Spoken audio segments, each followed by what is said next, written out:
Obunachilar,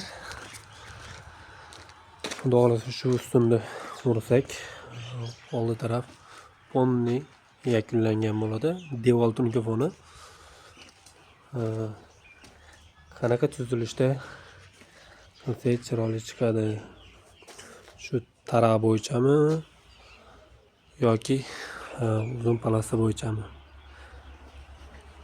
Nima deb o'ylaysizlar? Qaysi chiroyli chiqadi? Yo oqni o'zida aylantiraylikmi?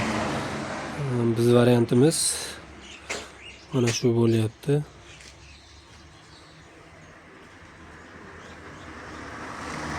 Shu variant qo'llab turibmiz.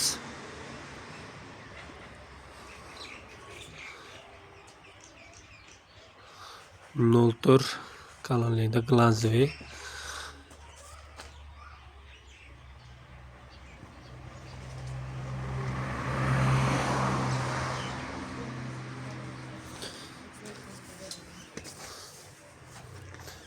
Ish bilan ishda ham farqi bor-da.